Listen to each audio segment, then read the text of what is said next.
barometer amal kita saleh tak salehnya di salat kita. Bila salat kita ikhlas dan sesuai dengan sunnah Nabi SAW, maka insya Allah amalan yang lain mengikut. Ini aktivitas ini membantu saya di akhirat atau akan menyulitkan saya di akhirat? Kalau seandainya perbuatan itu ternyata akan menyulitkan kita di akhirat kelak, tinggalkan perbuatan itu. Anta ni'mal jund. Kamu adalah sebaik-baik prajurit. Coba lihat. Kamu adalah sebaik-baik prajurit. Maka tujuannya adalah menghancurkan kehidupan rumah tangga. Ma'asyarul hadirin wal hadirat yang dirahmati Allah, salawat dan salam kepada baginda Rasulullah sallallahu alaihi wasallam yang telah mengajarkan kepada kita seperti apa harus bersikap dan berbuat untuk Rabb kita Allah Subhanahu wa ta'ala. Kepada baginda Rasul, kembali kita mengaji menyambung min adabis salaf fi ta'amuli ma'an nas. Di antara adab as-salaf dalam bermuamalah dengan sesama, tentu saja dalam hal ini kaum muslimin. Kita masih pembahasan yang kemarin belum selesai, yaitu yarji'una lil haqqi wa yakhda'una lahu. Mereka sentiasa kembali kepada kebenaran dan tunduk kepadanya. Jadi kebenaran itu adalah di atas segalanya. Karena memang berat,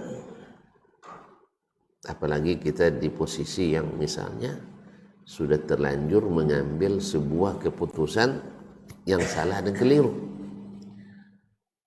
ditambah lagi sudah banyak yang mengikuti dan khawatir terhadap harga diri. Ini memang kelas-kelas ya, kalau sanggup kita seperti ini kelasnya kelas tinggi, bisa menerima yang hak. Ini kan sulit. Ditanya apa salahnya? Tidak ada salahnya, tapi kenapa juga tidak diterima? Pokoknya tidak diterima. Tidak ada salah lagi, tapi tetap tidak diterima. Ma'asyarul kiram dirahmati Allah. Tetapi mereka tidak, yang hak ahaqqu ayyuttaba', yang hak itu lebih berhak untuk diikuti daripada orang yang kita loyal kepadanya. Dan bukan pula ketika meninggalkan kesalahan yang terjadi dari orang yang kita segani harus pula meninggalkannya secara mutlak, tidak. Jadi itu pula salah sekali ya, langsung talak bain ya, salah sekali jadi talak bain. Saya tak akan ngaji lagi no Ustaz, itu parah salahnya. Subhanallah, parah salahnya. Kalau ini sempat terjadi, Nabi pun akan kita tinggalkan. Baca ayat A'udzubillahi minasyaitonirrajim. Bismillahirrahmanirrahim. Abasa wa tawalla an ja'ahul a'ma. Dia bermuka masam dan berpaling ketika datang kepadanya orang buta. Nah, ini bisa diprovokasi orang-orang buta semua nanti. Tunanetra diprovokasinya.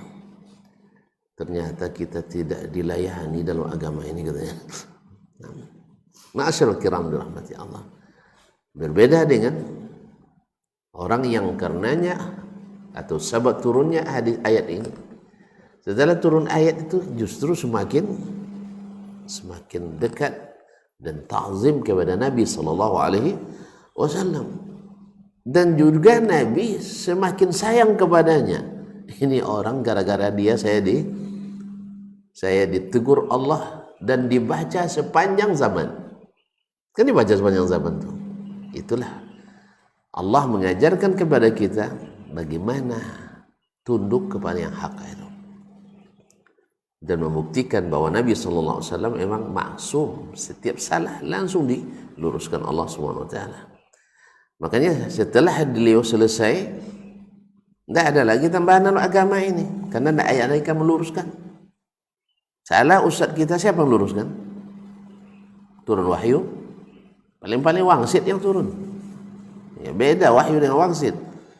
Wahyu dari Allah, wangsit dari aduullah, dari syaitan.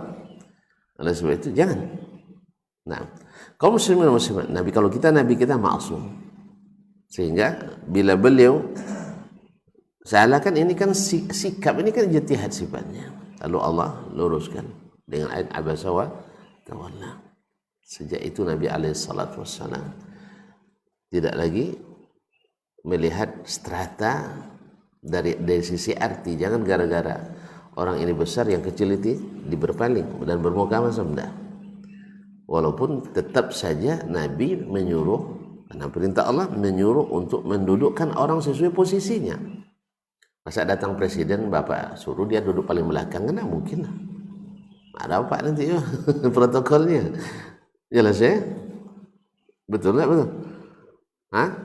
Nanti datang tamu wali kota sini, lalu untuk buat aturan siapa yang paling cepat parkirnya paling dekat, siapa yang paling lambat parkirnya paling jauh. Kira-kira gimana? Pas pula penuh parkir. Pas datang di sana tukang parkir penuh katanya. Wali kota tidak dapat masuk ke sini. Gimana kira-kira?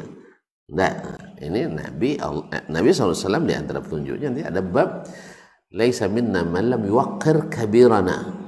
Tidak termasuk golongan kami orang yang tidak memuliakan orang yang besar di antara kami. Baik besar umur mau sebesar jabatannya. Demikian juga para ulama, para tokoh, orang-orang yang didahulukan selangkah. Itu tetap. Ini bedanya adalah Nabi SAW abasa, bermuka masam. Artinya hatinya kok sekarang pula datangnya. Sebab orang-orang Quraisy waktu itu, orang-orang Quraisy mengatakan yang ikut kamu tuh, hai Muhammad, orang-orang bodoh, orang bongah, ya, orang-orang yang tidak cerdas, dan seterusnya, kelas-kelas rendah. Antum pernah dengar hari ini juga seperti itu? Yang ikut kajian-kajian itu adalah orang-orang yang tidak mengerti, orang-orang yang mau aja disuruh ngapain saja. Ada kan? Ada apa enggak? Sampai hari ini masih ada. Makanya dakwah kalau diisi dengan fitnah-fitnah seperti ini, itu bukan dakwah. Itu bukan ngaji. Ngaji itu bukan memfitnah. Ya. Karena orang kan tahu bahwasanya yang ngaji itu bukan hanya orang-orang biasa. Karena orang biasa ada yang doktor di situ, ada yang profesor, iya kan? Ada dokter, ada profesor, ada polisi, ada tentara, ada jenderal pun ada. Masalahnya bukan di situ, masalah hidayah. Bukan kalau ikut sunnah ini dianggap orang-orang yang tidak berpikiran maju. Padahal orang-orang jenius dulu.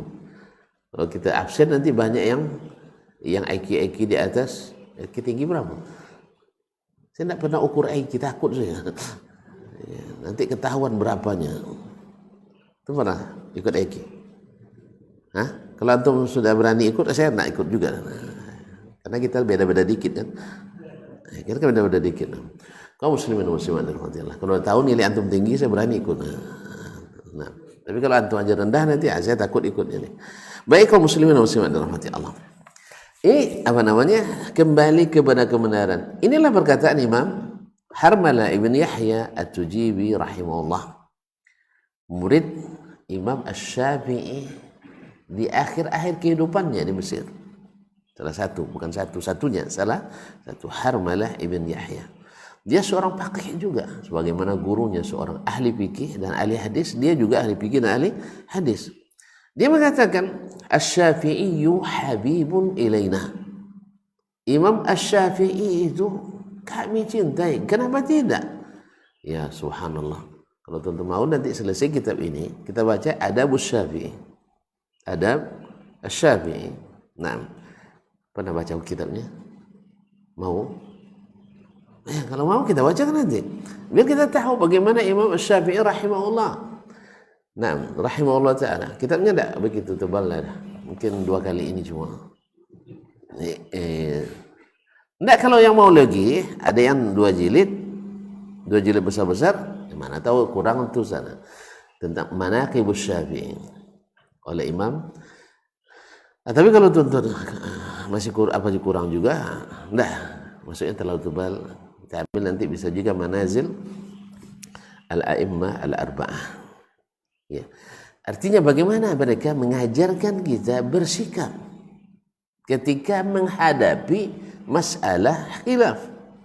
Bahwa Imam Syafi'i rahimahullah selalu mengatakan manadhartu ahadan, saya tidak pernah berdebat dengan seorang pun illa wa tamannaitu, kecuali saya berharap ayyudhhirallahu al-haqqa ala lisanihi, Allah nampakkan kebenaran dari lisan orang itu sehingga saya dapat faedah.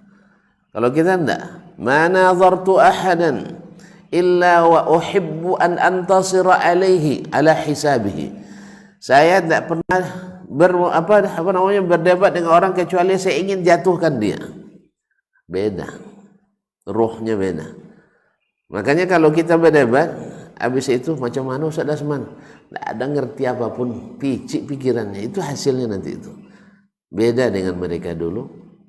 Kalau mereka bilang ketika berdebat Imam Syafi'i dengan Muhammad bin Hasan Asy-Syaibani, diriwayatkan oleh seperti oleh Imam Az-Zahabi rahimahullah, sampai dan juga Imam Al-Khatib sampai buah bajunya lepas. Kalau sampai lepas buah baju berdebat, antum pernah nengok orang berdebat sampai lepas buah baju? Tidak pernah kan? Tidak pernah kan? Ya, tidak pernah. Ya, ada teman ini kisah dalam kisah ini. Ada teman orang Bandung, di atas saya angkatannya. Pertama sampai di Madinah diajak oleh temannya orang Maroko ke rumah iparnya. Iparnya ini sedang mengambil S3 di Universitas Islam Madinah. Ketemulah di situ orang Aljazair, orang Libya, kemudian orang Maroko tadi, dan satu-satunya orang Indonesia dia, anak baru sampai dibawa ke situ. Sampai situ berdebat lah orang tuh, macam nak cakar-cakaran. Dia kira orang dibekelahi, dia belum paham betul bahasa orang tuh, bahasa Arab aja masih belum begitu ini kan, apalagi ini bahasa lahjanya orang-orang bagian Afrika Utara itu akan beda lagi. Akhirnya nangis dia nangis nengok orang tuh, risau, padahal orang tuh hanya berdebat masalah agama, debat macam nak cakar-cakaran gitu, macam gitu ya. Agaknya kalau kita nengok nangis juga barangkali itu risau gitu. Akhirnya setelah itu datang makanan, mereka tertawa-ketawa lagi, selesai. Makanya sebenarnya bagusnya juga orang Arab itu berunding sebelum makan. Berunding sebelum makan, karena yang paling mendamaikan di antara kita memang sama-sama makan. Kayak gitu. Ada masalah sedikit nanti sama-sama apa aja lah Pak katanya, sama-sama bisa makan, dan selesainya di meja makan. Kayak gitu. Sering masalah tender proyek selesainya di mana? Di meja makan gitu. Jadi berunding sebelum makan. Tapi jangan lama-lama. Ya, jangan lama-lama. Jangan seperti orang-orang tua kita dulu ketika kalau dalam bahasa kaminya basi sombong, basi acung, apa bahasanya itu? Adu pantun itu, nenek mama tuh. Kadang-kadang makan siang lepas asar baru, itu jangan. Ya. Kadang-kadang asarnya di maghrib baru, itu jangan. Nah, jangan. Intinya, jadi berdebat begitu panas, tapi karena yang dicari yang hak. Saya ingin Allah nampakkan kebenaran di lisannya. Selesai itu, mereka tetap bersaudara. Karena apa? Masing-masing mengetahui kelebihan. Ditanya Muhammadul Hasan tentang Syafi'i, dia jawab ma ra'aitu fatan aqala min asy-Syafi'i. Dia belum pernah menyaksikan seorang anak muda yang secerdas Asy-Syafi'i. Masya Allah. Ya ini bukan basa-basi depan kamera, beda. Kalau sekarang misalnya dalam kamera disandingkan keduanya, iyalah ini tidak di tempat yang terpisah, yang tidak ada di syuting, tidak di share di medsos, ya. Artinya murni. Kalau kita tentu kalau antum tanya dengan lawan debat saya sekarang, jangan sudah ada yang nyoting kan, atau bahasa saya bilang dia hebat tuh, nah, gitu ya. Atau sebaliknya. Atau sebaliknya akan dia saja jatuh. Ini kesempatan untuk jatuh kan. Atau lebih buruk lagi. Ma'asyurkan. Tapi tidak. Saya tidak melihat seorang anak muda secerdas Imam Asy-Syafi'i. Karena Imam Asy-Syafi'i lebih muda daripadanya. Karena dia murid Imam Abu Hanifah. Murid senior Imam Abu Hanifah. Imam Hanifah dah wafat, Imam Syafi'i baru lahir. Abu Hanifah wafat 150. Imam Syafi'i lahir juga 150. Wafat Abu Hanifah, lahir Imam Asy-Syafi'i rahimahullah ta'ala. Dan Muhammad bin Hasan murid senior Abu Hanifah, tentu lebih tua dari Imam Asy-Syafi'i rahmatullahi alal jami'. Ditanya pula Imam Syafi'i tentang Muhammad bin Hasan di tempat yang juga terpisah dalam munasabah yang lain, bagaimana dengan Muhammad bin Hasan Syibani? Ya tadi panas-panas kan sampai terbuka ininya, putus membawa bajunya. Lalu ketika tanya lagi Musyafi'i tentang Muhammad al-Hasan, apa dia bilang? Ma ra'aitu saminan amla'a ilman min Muhammad ibn al-Hasan. Saya tak pernah melihat orang yang besar badannya, karena Muhammad al-Hasan itu orangnya gempar. Bukan tambem apa? Kalau apa orang gemuk-gemuk apa namanya? Tambem apa? Tembam, bukan tembam. Tapi gempal. Istilahnya besar tapi tegap besar berisi gitu. Ma ra'aitu saminan amla'a ilman min Muhammad al-Hasan. Saya tidak pernah melihat orang yang segemuk itu tapi isinya ilmu semua. Ayo bayangkan. Orang gemuk biasanya kan malas-malas gitu. Malas-malas. Tapi jangan bilang saya tak gemuk lah. Tapi biasa-biasa juga. Orang gemuk itu biasanya malas katanya. Tapi ini beda. Itulah intinya. Orang yang gemuk tetapi penuh dengan ilmu. Kira-kira kalau dengar sama Muhammad Hasan gimana marah nih? Senang apa marah? Alhamdulillah. Inilah kaum muslimin dan muslimat. Ini contoh orang-orang yang memang mencari kebenaran dan pasti akan terimanya. Makanya Imam Syafi'i rahimahullah katakan tadi, "Ma nadhartu ahadan illa wa tamannaitu ayuzhirallahu al-haqqa ala lisanihi." Saya tak pernah bermunadzarah dengan siapapun kecuali aku inginkan kecuali aku inginkan Allah menampakkan kebenaran melalui lisannya. Makanya itu hasilnya anak didiknya Harmalah ibn Yahya At-Tujibi yang tadi mengatakan Asy-Syafi'i habibun ilaina walakinnal haqqa ahabbu ilaina. Asy-Syafi'i itu saya cintai, kami cintai. Tetapi ingat wahai kawan-kawan, kebenaran lebih kami cintai. Jelas? Jadi kebenaran lebih kami cintai. Artinya seorang sahabat Asy-Syafi'i oleh muridnya disayang dan dicintai, dibela-belai, tapi bila masalahnya al-haq, kebenaran, saya tidak mengukur kebenaran dengan cinta kepada seseorang. Karena tidak ada yang kebenarannya mutlak kecuali Allah dan Rasul sallallahu alaihi wasallam. Adapun selainnya tidak. Mungkin dalam pertemuan sebelum ini kita sudah sebutkan perkataan imam kita Asy-Syafi'i juga rahimahullah.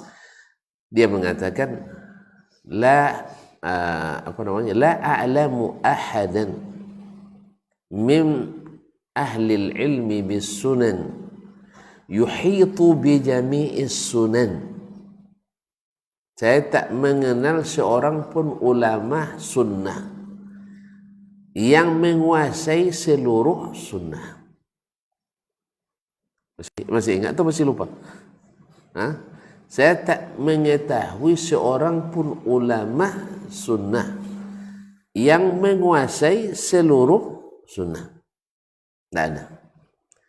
Padahal tuan-tuan tahu sendiri bahwa Imam Asy-Syafi'i bertemu dengan Imam Malik, Syekhus Sunnah, Syekhul Hadis, Imamus Sunnah, imamnya sunnah di zamannya. Kalau orang hari itu ya minta fatwa di zaman Imam Malik itu di dunia Islam, rujukan utama 4 di masa itu. Ya di masa beliau ya. Bukan tidak ada rujukan lain, ulama besar lain masih banyak. Tapi yang jadi rujukan utama hari itu adalah Imam Malik di Hijaz atau di Madinah. Jadi kalau Hijaz, maka Madinah dan sekitarnya, Imam Malik rujukannya. Di Mesir ada Imam Al-Laits ibn Sa'ad Al-Misri. Al-Laits ibn Sa'ad Al-Misri, Imam Malik 179, Al-Laits 175. Kemudian di Irak ada namanya Imam Sufyan bin Sa'id bin Masruq Al-Thawri 161. Kemudian di Syam. Syam di mana? Sekarang Syam itu jadi 4 negara. Suriah, Lebanon, Palestina, dan Jordan.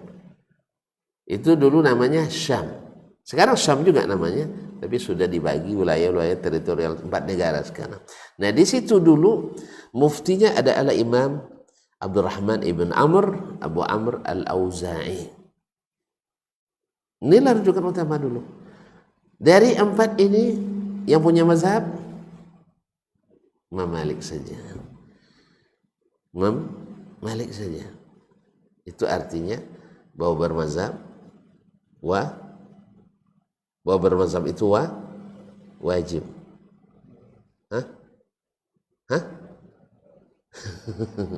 Kalau wajib berarti kan berdosa lah orang-orang Mesir. Kenapa tidak bermazhab Laisi dia?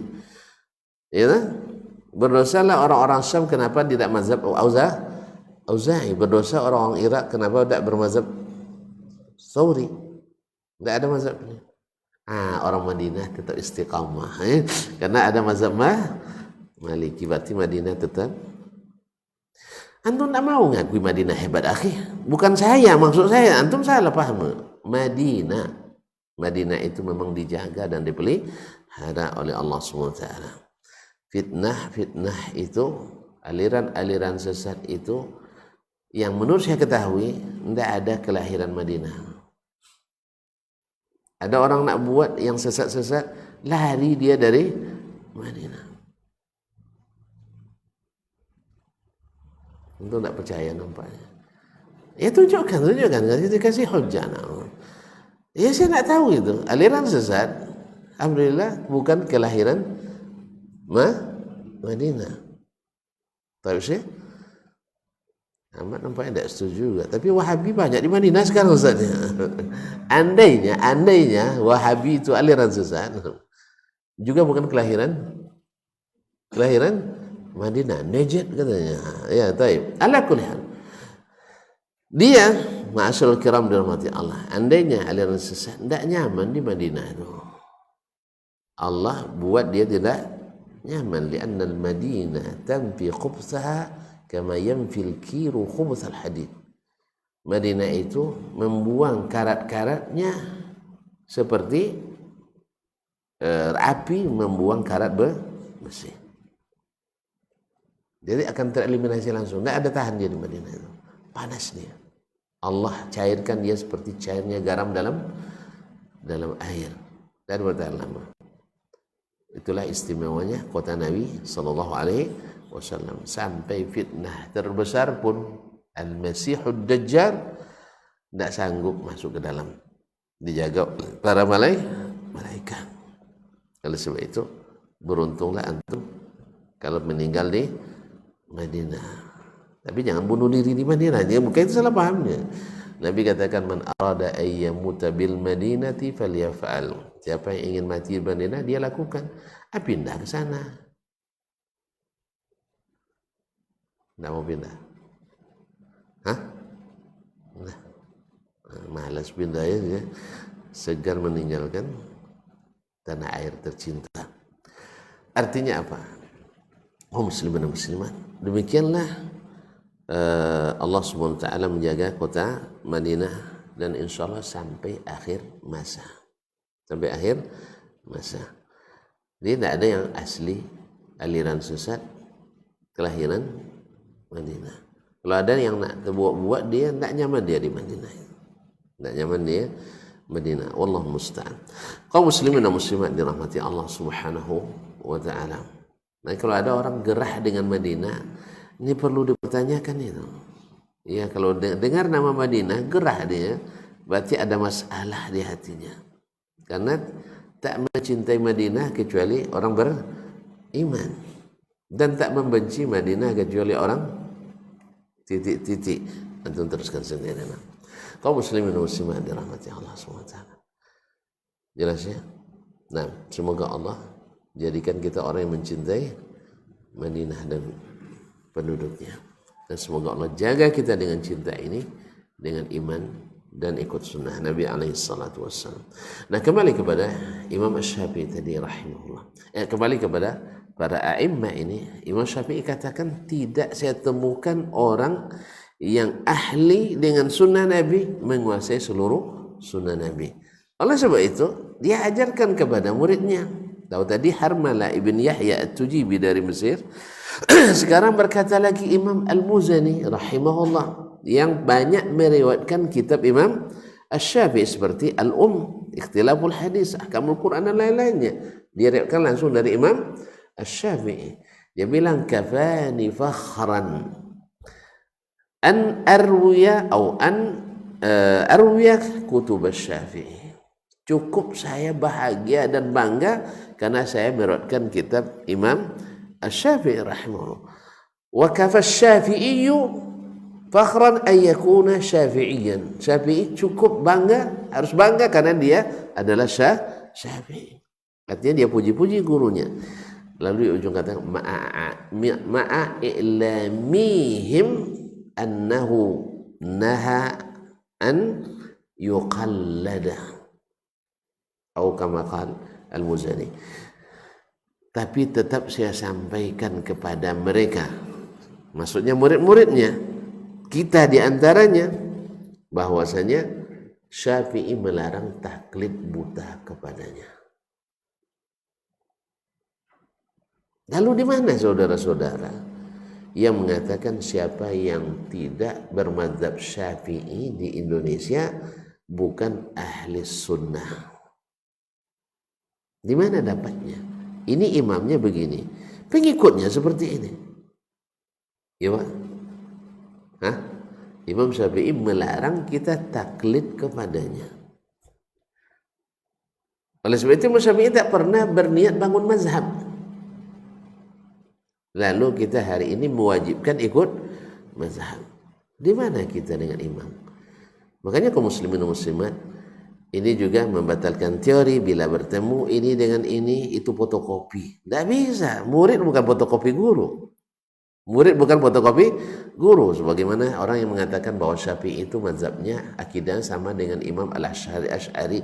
Karena apa? Bertemu murid Asy'ari dengan murid Imam Syafi'i, bertemu dengan Syafi'i, bertemu dengan Malik, bertemu dengan Nafi', bertemu dengan Ibnu Umar, dan bertemu dengan Rasulullah. Jadi seolah-olah seluruh yang diriwayatkan oleh Imam Abul Hasan Asy'ari diambil dari Husain Al-Karabisi, dari Ahmad bin Hanbal, dari Syafi'i, dari Malik, dari Nafi', dari Ibnu Umar, dari Rasulullah SAW. Ini sanad namanya katanya. Dianggap sanad. Tidak ada murid yang fotokopi guru. Syafi'i dengan Malik, murid dengan guru kan. Banyak masalah yang ditolak oleh Imam Syafi'i, atau dalam masalahnya apa ya, di debat atau tidak sama, khilaf antara Imam Syafi'i dengan Imam Malik. Ahmad berguru pada Asy-Syafi'i, antara Ahmad banyak masalah yang juga mereka berselisihkan. Maka tidak bisa dikatakan asal bertemu langsung sama. Ini kadang-kadang orang mengelabui dengan cara seperti ini. Bersanad kami dibilangnya, dibuatnya silsilah satu sanad semuanya. Bukan. Makanya sanad itu bukan seperti itu. Makanya kaum muslimin dan muslimat, seperti kata Imam Ibnu Hajar, man takallama fi ghairi fannihi ata bil ajaib. Orang yang berbicara yang bukan fannya, bukan bidangnya, banyak yang aneh-aneh yang dikatakannya.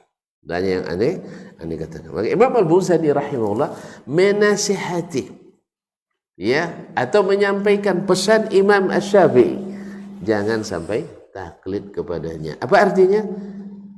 Apa maknanya? Beliau menyuruh kita mencari kebenaran, bukan membabi buta ikut Imam Asy-Syafi'i. Jelas? Kalau jelas selesai kita. Enggak, kita belum kita baca lagi itu baru. Nah, berkata penulis Habibullah wa an Ja'far ibn Muhammad. Dari Ja'far ibn Muhammad. Ja'far ibn Muhammad ibn Ali ibn Husain ibn Ali ibn Abi Talib. Ia cucu Nabi alaihi salatu wassalam, level ke-5 silsilahnya. Dikenal dengan Ja'far as-Sadiqah. Ja'far as-Sadiqah. Qala, dia berkata, innal qalba la yazalu jailan hatta yaskun.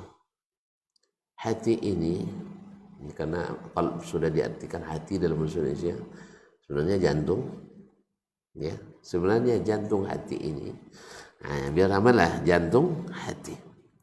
Sebenarnya jantung hati ini la yazalu jailan, dia akan tetap gelisah, berputar-putar, berpusing-pusing, hatta yaskun, sampai dia tenang. Walan yaskuna illa bil haqq, dan tak akan pernah tentram kecuali dengan yang hak. Makanya kita kaum muslimin dan muslimat, kalau sudah sampai pada yang hak itu, sampai pada al-haqqu min rabbik fala takunanna minal mumtarin, tahu kita ini dari Allah dan Rasul dan kita pegang erat-erat, kita tentram.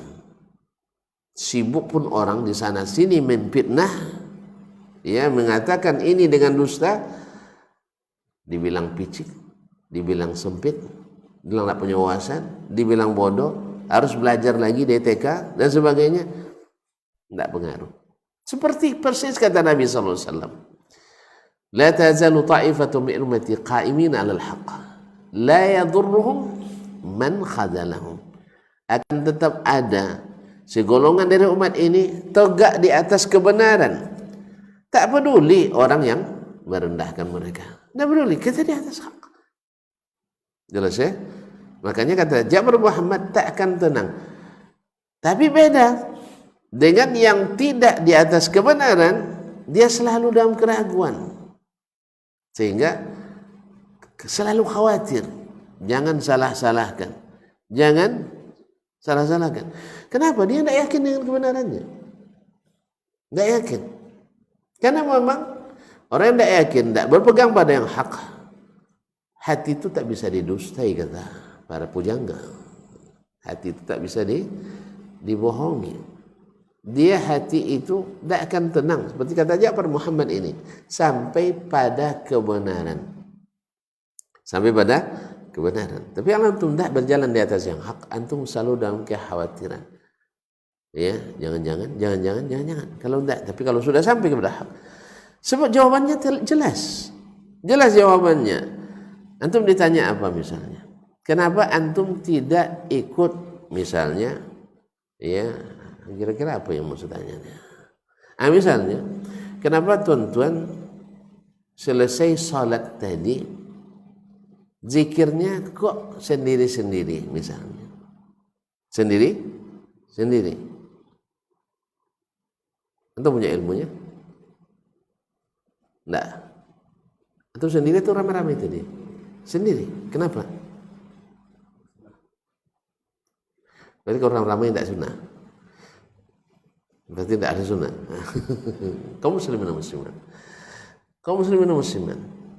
Ya, karena kita tahu bahwasanya Nabi sallallahu alaihi wasallam dan para sahabatnya zikir sendiri-sendiri. Lalu orang bilang, kamu lebih hebat dari Imam Syafi'i katanya. Gitu. Saya bilang enggak. Pasti saya jawab tidak.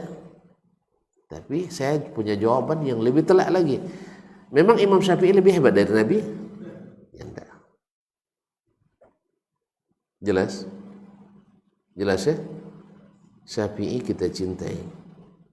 Tapi kebenaran lebih kita cintai. Ini praktiknya.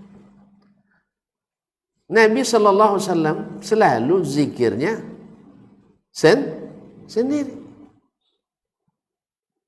Jelas jawabannya kan? Kalau ini enggak, antum jawab Imam Syafi'i. Imam Syafi'i nanti ngelak dia. Maksud saya kan jelas, kalian yang enggak jelas katanya. Saya bilang ke kalian, boleh imam mengeraskan suara dalam zikir atau doa. Liyata'allaman nas, supaya masyarakat belajar. Wa idza ta'allamu wa idza alimu tarak. Bila mereka sudah tahu, dia tinggalkan. Jelas? Bila dia sudah tahu, ditinggalkan. Sekarang kita misalnya dalam proses belajar anak-anak di pondok, ya sekali-kali imam menyeraskan suaranya. Subhanallah, subhanallah, subhanallah, subhanallah, subhanallah, subhanallah. Dihitung 33 kali. Terus sudah hafal anak-anak itu? Masih dikeraskan lagi? Hah? Enggak, balik, ditinggalkan. Jelas fatwa Imam Syafi'i itu. Ini enggak.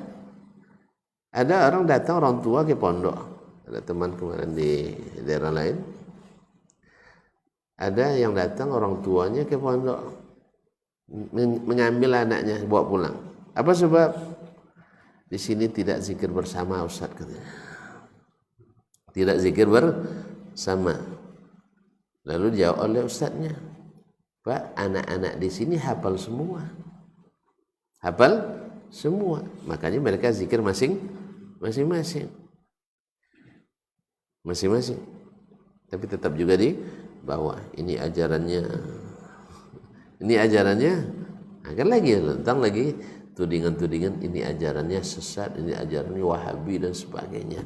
Bukan Wahabi, ajaran Nabi sallallahu alaihi wasallam. Nah. Jelas ya? Taib. Kan ada hadis bahwa Nabi menjaharkan zikir di sini. Masih debatable di antara ulama. Apakah zikir ketika dalam kondisi perang, jihad? Karena bahasanya kami mengetahui Nabi selesai sholatnya dengan takbir. Apakah Nabi ketika berzikir selesai sholat langsung Allahu Akbar gitu? Kan enggak. Dia selesai sholat astagfirullah, astagfirullah.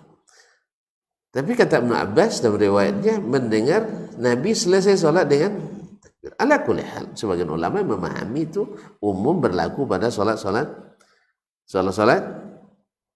wajib semuanya, bukan hanya dalam kondisi di mana jihad. Tetapi Imam Al-Biqai rahimahullah dalam kitab Inaratul Fikr fi ma sahha min tariqati zikir menyebutkan, beliau mengatakan, ini bahasa beliau, saya tidak menemukan pensyarah hadis menyebutkan bahwa itu pada sholat fardu. Tetapi itu adalah dalam wa yuhtamal ayakuna fil jihad, karena dia menyebutkan Allahu Akbar dengan takbir, padahal yang ma'ruf dari zikir Nabi sallallahu alaihi wasallam selesai sholat bukan langsung bertakbir. Ala kulli hal. Kemudian masalahnya oleh Imam Syafi'i adalah menjaharkan, bukan memimpin. Ini gara-gara diwajibkan, walaupun tidak ada, kalau nanti akan ada yang mengatakan tidak ada satupun yang mewajibkan katanya, yang mewajibkan. Tapi pada aplikasinya, tidak boleh jadi imam sikodah kalau tidak zikir. Kayak gitu, berarti wajib enggak? Wajib. Ada sebuah kegiatan pemilihan imam misalnya di masjid-masjid yang direkomendasikan, di SK-kan imamnya, lalu disyaratkan kepada peserta, kamu zikir karya apa tidak? Ya saya zikir sesuai yang saya pahami saja Pak. Kamu harus ikut masyarakat. Kalau masyarakat zikir karya harus, jadi imam harus ikut makmum. Padahal innama ju'ilal imam liyutamma bihi. Imam ditunjuk untuk diikuti, bukan dipaksa mengikut masyarakat. Kalau udah demikian, haibahnya imam itu hilang karena seluruhnya harus mengikuti masyarakat. Makanya di Indonesia imam dianggap biasa saja, dianggap seperti marbot posisinya, pengurus lebih tinggi posisinya. Padahal imam itu punya posisi lebih hebat sebenarnya di sisi Allah SWT. Buktinya ketika salat kita, dia yang maju, bukan pengurus. Pengurus bikin kurus kan? Nah, ini kaum muslimin dan muslimat di rumah harus posisikan imam dalam bab salat ini. Dia harus, bukan kita yang ngatur. Makanya imam harus berilmu, bukan ambil di jalan langsung bawa. Enggak, harus berilmu, khususnya minimal tentang masalah imamah itu saja. Harus berilmu dia. Dan harus kita hormati. Dia komandan kita, masa komandan itu tidak hormat? Dan ikatnya saya ada di belakang, ikut saya kan? Tidak bisa. Ma'asyiral kiram dirahmati Allah SWT. Sehingga kadang-kadang karena masuk dalam masalah seperti ini, sehingga di masjid-masjid besar sering kita lihat zikir itu dipotong-potong. Paham tak? Karena mesti juga doa bersama, akhirnya tidak ada lagi zikir yang diajarkan Nabi, langsung doa bersama. Kalau ada tamu negara waktu itu, ya selesai assalamualaikum warahmatullah, assalamualaikum warahmatullah, a'udzubillahi minasyaitonir rajim, bismillahirrahmanirrahim, alhamdulillahirabbil alamin, wal aqibatu lil muttaqin, Allahumma shalli ala nabiyyina Muhammad, amin. Seterusnya. Selesai tidak ada zikir. Apa sebab? Ada Pak Presiden. Kenapa? Diwajibkan. Coba kalau tidak diwajibkan, ya selesai assalamualaikum, selesai. Nak zikir, nak apa? Nak berdiri, nak langsung tegak, kan tidak ada masalah kan? Tapi ketika Pak Presiden diwajibkan ikut berdoa juga, akhirnya terpaksa dipotong. Kalau tidak, gelisah Pak Presiden nanti. Nengok jam terus sambil berdoa. Kan banyak kita lihat orang berdoa sambil nengok. Iya, lama sekali imamnya doanya. Jadi enggak amin kali, enggak serius lagi kaum muslimin. Pertama dia enggak paham apa yang dibaca imam. Yang kedua dia enggak itu yang dia minta. Ya, dia mintanya proyeknya menang. Imam cerita tentang Rabbana hab lana min azwajina.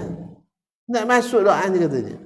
Makanya itu kalau muslimin dan muslimah, dia berdoa juga tapi hati kemana-mana. Gimana nak dikabulkan? Jadi itu kaum muslimin dan muslimah. Walau memang tidak bilang tidak diwajibkan, tapi aplikasi nyatanya diwajibkan. Sehingga kalau tetap tidak mau ikut zikir kareh, maka tidak lulus. Tidak lulus. Apa sebab? Dia itu manhabnya beda dengan kita. Ya, kita mazhabnya harus zikir kareh. Berarti wajib. Padahal zikir setelah sholat asalnya juga enggak. Mohon maaf, zikir setelah sholat wajib? Ya enggak. Cuman kita harus berzikir, rugi kita enggak berzikir. Sebab zikir itu adalah ibarat benteng bagi kita. Yang membahas zikir enggak bisa didekati oleh lawan, syaitan. Bahkan syaitan manusia pun kadang mental juga. Pernah salah seorang pejabat tinggi di negara ini, ya alhamdulillah dia tidak pakai tenaga dukun waktu itu, yang lain pakai dukun, tapi dia yang ini pakai tenaga, pakai apa namanya? Pakai zikir pagi petang selesai sholat, sesuai sunnah Nabi alaihissalam insyaallah. Lalu dikirim terus itu serangan oleh dukun-dukun lawan itu. Hati-hati tentu kalau jadi pejabat nanti. Mungkin walaupun saya tidak tahu persis, tapi rata-rata pakai bomo, rata-rata pakai bomo. Ada tim apa istilahnya, kalau ada buzzer ada juga tim pawangnya ada. Nah, jadi ketika bertemu setelah selesai, timnya itu tanya ke apa namanya pejabat ini, kok tidak masuk? Sering dikirim Pak. Bapak itu berseloroh, dukun saya dari Mekah katanya. Dukun saya dari Mekah, karena penasihat agamanya memang dari tamatan Ummul Qura Mekah. Dia ngajarkan tak boleh pakai dukun, tak boleh pakai dukun. Nah, gimana Pak Ustaz? Semua orang pakai. Ada yang lebih hebat dari itu Pak, katanya. Lalu diajarkan zikir tadi pagi petang muawwizat, dirutinkan, tidur, bangun tidur, keluar rumah, masuk rumah. Itu yang dibacakan. Alhamdulillah, tidak pakai dukun. Mau tahu? Tunggu waktunya. Kaum muslimin muslimat dirahmati Allah. Intinya bisa menjaga kita dari itu. Tapi silap kita sekali. Misalnya keluar rumah tidak zikir tadi, mungkin di situ masuknya. Masya Allah Ustaz kena sihir juga katanya. Ya mungkin kita tersilap. Dan itu sebagai ujian dari Allah Subhanahu wa taala kepada kita. Ma'asyiral kiram dirahmati Allah. Innal qalba la yazalu ja'ilan hatta yaskun. Hati ini tak akan pernah tenang. Mutar-mutar terus minal jaulah itu kan berputar berjalan sampai dia tenang. Dan tidak akan tenang illa ilal haq, kecuali kepada kebenaran. Yang tidak ikut kebenaran tak akan pernah tenang. Makanya selalu mengatakan nanti jangan suka menyalahkan. Proyeknya jangan menyalahkan. Tidak. Kita harus yang salah tetap salah. Yang benar harus dikatakan benar. Sebab tidak mungkin satu berpendapat wajib, satu berpendapat haram, dua-duanya benar. Tidak mungkin. Soal menghormati memang wajib. Menghormati itu wajib. Makanya saya bilang, saya katakan tadi, antum berdebatlah sampai putus-putus buah baju, jelas. Tapi rasa hormat antum tidak pernah hilang. Ini belum berdebat lagi sudah saling merendahkan. Ya belum lagi berdebat sudah saling merendahkan. Takut, tidak akan bakal takut. Berani dia berdebat tuh katanya. Ya, orang-orang Wahabi berani medsosnya aja katanya. Dia dengar itu dia takut ngomong kita dengarnya. Karena ini tidak bakal mencari kebenaran. Ini pasti adu jotos ujungnya nanti. Ya. Jelas ya, apalagi ditambah Nabi juga tidak suka kita berdebat. Kecuali dalam kondisi yang harus, yaitu menjelaskan yang hak itu hak, yang batil itu batil. Tidak boleh tidak. Imam Ahmad rahimahullah, dia dipenjara, disiksa, dicambuk. Tidak mau juga dia berdebat. Karena orang itu tidak berilmu, kata Imam Ahmad. Nanti tidak nyambung debatnya. Tapi karena dipaksa oleh Al-Mu'tasim, khalifah, karena Syekh harus taat kepada khalifah, dilayaninya. Akhirnya berdebatlah. Baru nampak mana emas mana suasa. Antum dasar tidak pakai emas, jadi tidak tahu gitu mana emas mana suasa. Mana permata, mana kaca. Jelas? Di situ nampak semua permasalahan yang dianggap oleh Ibnu Abi Duad sebagai yang hak, padahal subuhat, dijelaskan seterang-terangnya oleh Imam Ahmad dengan Al-Quran dan hadis Nabi SAW. Dan ketika Imam Ahmad yang mengajukan pertanyaan, apa yang kau yakini ini wahai qadhi, karena dia qadhi, ketua mahkamah agungnya, orang dekat khalifah. Nah, ketua mahkamah agung tentu diangkat oleh khalifah, orang dekat khalifah. Maka ketika dia Mu'tazilah, jadi mahkamah agungnya rata-rata qadhinya orang Mu'tazilah. Makanya mereka sepakat menandatangani 70 orang lebih qadhinya menghukum Imam Ahmad ahli bid'ah dan halal darahnya. Na'udzubillah. Walakinnallaha sallam. Allah yang menyelamatkan. Bayangkan. Dia seluruh pejabat waktu itu mengatakan bahwa Imam Ahmad ahli sesat. Aliran sesat. Sampai khalifah 4 orang terpengaruh oleh mereka. Tapi Allah SWT tegakkan, kokohkan hati Imam Ahmad rahimahullah, sehingga beliau berhasil keluar dari masalah ini. Dan kebenaran itu tegak. Ini intinya apa? Bahwa mengatakan hak itu wajib. Menyalahkan yang salah itu wajib. Bukan, kita bukan salah menyalahkan. Tapi kalau cari-cari kesalahan memang jangan Ustaz. Karena tidak dicari pun nampak juga yang salah itu. Apalagi antum cari congkel-congkel, jangan. Itu memang tidak boleh. Ya. Karena tidak semua yang salah itu harus dipublish. Kan begitu sih? Tidak semua yang salah itu harus menjadi konsumsi umum. Makanya Imam Syafi'i katakan, kalau antum lihat saya salah, ya bawa saya bicara cara empat mata. Kata Imam Syafi'i, saya juga seperti itu. Saya tambahkan lagi, kita bicara di tempat makan. Tidak paham tuh.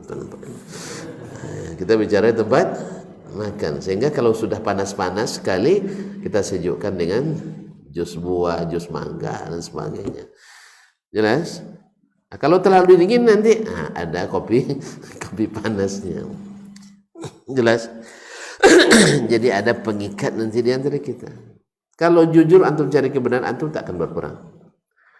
Tapi kalau antum berdebat untuk mencari pembenaran, ini yang tak ada jalan ketemunya.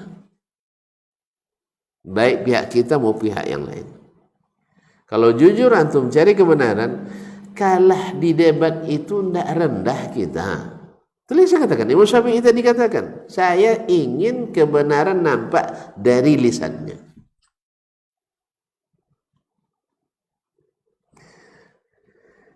Lama sekali Ustaz bicara tentang ini. Ya karena memang masalahnya berat kaum muslimin. Masalahnya berat. Tetapi orang-orang hebat bisa melewatinya. Umar, Ali bin Abi Thalib. Ini kan orang-orang hebat ini. Ulama besarnya sahabat dan punya kuasa.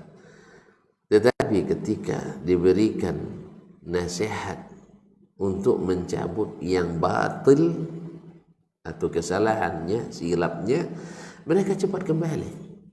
Cepat kan? Kembali. Misalnya Umar menetapkan, seperti akan disebutkan oleh Syekh, menetapkan bahwa mahar dibatasi. Sebab dengan seiring dengan meningkatnya perekonomian, kan di masa Umar kan banyak futuhat, banyak negeri yang dimasuki Islam, sehingga harta-harta ekonomi menggeliat, ya ekonominya meroket, ya tidak 5-6%, tidak, kadang sampai dikatakan buah-buahnya, buah delima itu sampai di zaman Umar bin Abdul Aziz, buah delima itu dibelah, ambil isinya, kemudian kulitnya itu dikasih tiang, bisa jadi payung. Pernah lihat delima sebesar itu? Hah? Bisa jadi payung. Pernah lihat? Tengok delima jarang. Surga aja lah nanti. Di surga aja lah kita tengok. Di sini kan jarang kita dapat delima itu. Awak padahal yang paling hobi sekali, jus yang paling saya suka itu adalah delima. Hanya karena payah cari delima di sini. Nanti kalau sering-sering minta delima, salah sangka orang. Kiranya Mbak delima, nanti kan payah. Ya payah, sebetulnya tidak ada delima. Airnya yang mirip-mirip delima lah. Itu buah naga. Ya mirip-mirip dikit ya. Ya merah-merah punya merah ya. Delima tuh. Merah ya. Iya. Kan merah delima kata orang, itu masa tidak tahu. Belum pernah merasakan. Astagfirullahaladzim. Saya mohon maaf, saya jadi cerita yang supaya tertarik masuk surga. Iya. Amin ya rabbal alamin. Kaum muslimin, cukuplah di sini dulu ya. Besok kita sambung lagi. Saya mungkin janji ya. Saya janji kemarin selesai di majelis ini, ternyata enggak. Kalau Tuhan mau teruskan, selesai, saya terus selesaikan. Hah? Ragu? Kalau ragu enggak boleh, harus. Kalau ragu enggak boleh. Hah? Enggak. Setelah dibilang begitu, baru aku jawab. Itu ragu dari awal. Tapi intinya kita maklum. bahwa tunduk kepada kebenaran itu adalah min akhlaqi as-salaf at-ta'ammul. Jadi ketika Umar sudah memutuskan dia khalifah, mahar dibatasi. Datang ibu-ibu, laisa laka dzalika ya Umar atau ya Amirul Mukminin. Tidak ada hak Anda menetapkan itu. Sebab Allah mengatakan wa ataitum ihdahunna qintara.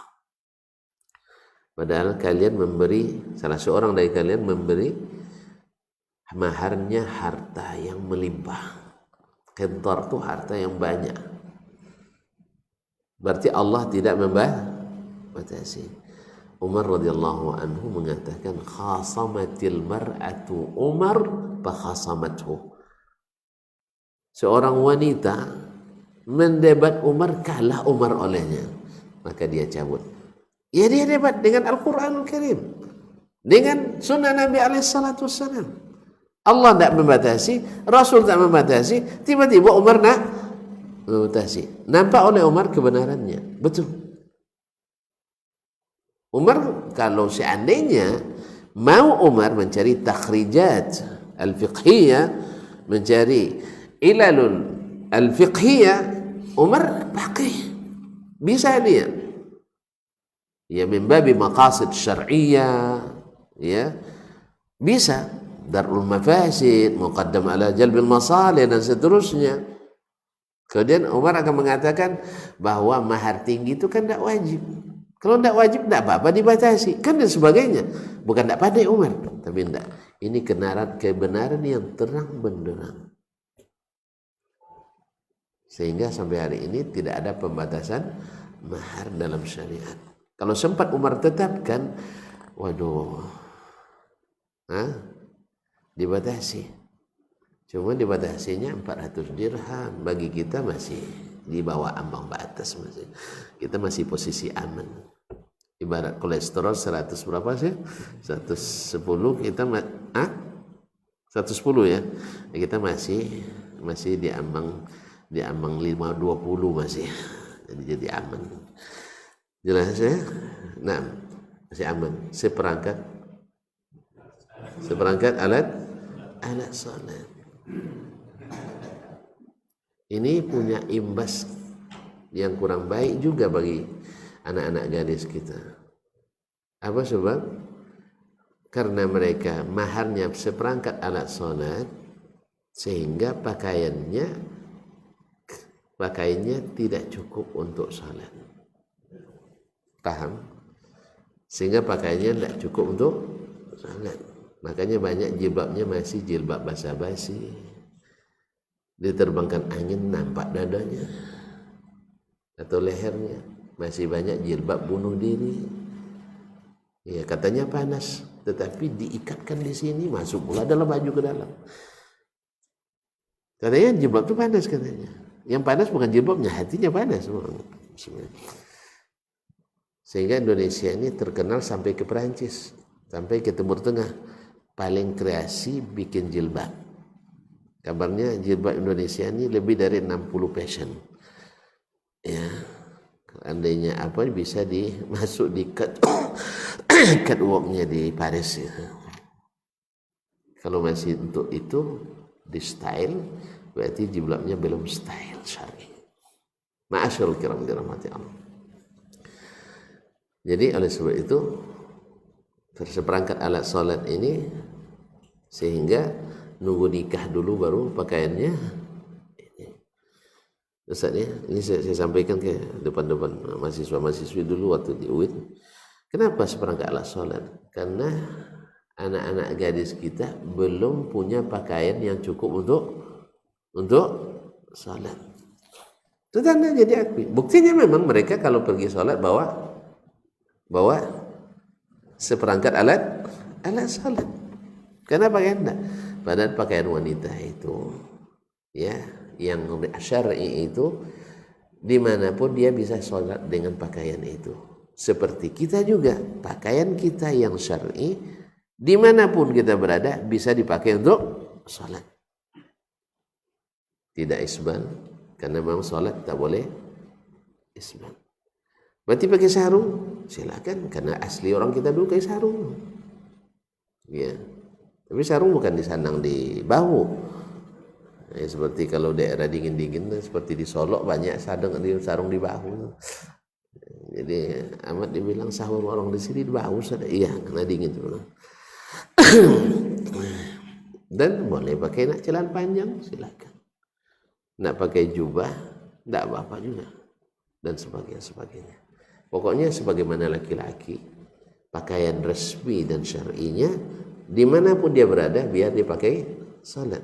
Wanita juga seperti itu, pakaiannya yang syar'i dimanapun dia berada, masuk waktu salat bisa pakai salat. Nah kalau sudah seperti ini nanti insya Allah mahar naik, bukan hanya sekedar perangkat alat salat. Nah jelas naik nanti seperangkat rumah tangga. Iya makanya di Arab Saudi sana seperangkat rumah tangga. Kalau bisa langsung dengan rumahnya. Nah, kalau belum rumahnya kontrak isinya beli. Walaupun kredit. Karena kita hari ini diperangi dengan kredit ini. Kalau bukan karena kredit, ya kulkas tak akan saya beli kecuali yang sesuai dengan saku saya. Motor tak akan saya miliki kecuali sesuai dengan saku saya. Tapi karena kredit ini akhirnya SK ya banyak yang disekolahkan lagi. Rata-rata SK itu sekolah, nginap di bank. Akibat apa? Gaya. Akibat gaya. Allah musta'an. Kalau ikut kebutuhan sebenarnya pokok, tidak mesti. Rumah, ya ngontrak aja dulu. Ya toh? Ngontrak aja dulu. Nanti tidak ada rumah sampai mati. Orang dulu tidak pakai kredit juga ada punya rumah nih. Nah, bersabar dulu. Nah, ya, makanya berhemat baju. Jangan setiap Jumat diganti gitu. Beli baju baru. Kalau gitu kan tidak ada kan lebihnya.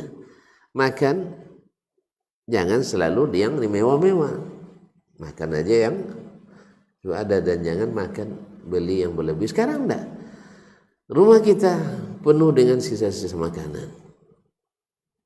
Belum habis yang kemarin, datang lagi yang baru. Sisa lagi, masuk kulkas lagi. Kan ada kulkas. Insya Allah saya simpan. Setelah dijemur rupanya tidak dimakan lagi. Lama-lama expire, masuknya ke tong sampah. Kalau orang dulu tidak, sekali cari ke sungai, makan, habis. Paling-paling ditinggalin untuk besok saja. Tidak kulkas kadang simpan berbulan-bulan kan? Berbulan-bulan. Wih, ini roti kapan ini? Hari Raya Idul Fitri kemarin. Idul Adha tahun lalu. Kadang-kadang daging korban tahun lalu masih ada, sekarang korban lagi sekarang tuh. Apa sebab? Karena makanan bertimba terus. Jadi gaya kita. Allah musta'an. Tumaratus alunna yawma idzin. Ya cukuplah dulu ya. Ya cukup dulu Ustaz. InsyaAllah besok kita tambah ingatkan lagi insyaAllah ta'ala. Intinya kembali kepada kebenaran itu bukan aib, tapi justru mengangkat kita. Alhamdulillah Imam Syafi'i tetap di atas. Umar bin Khattab tidak pernah dijatuhkan orang dengan ini. Ali bin Abi Thalib tetap berkibar. Utsman bin Affan radhiyallahu ta'ala anhum ajma'in. Wallahu ta'ala alam. Wassallallahu ala nabiyyina Muhammad wa sallam. Mohon terima kasih. Subhanakallah wa bihamdika asyhadu an la ilaha illa anta astaghfiruka wa atubu ilaik. Wassalamualaikum warahmatullahi wabarakatuh.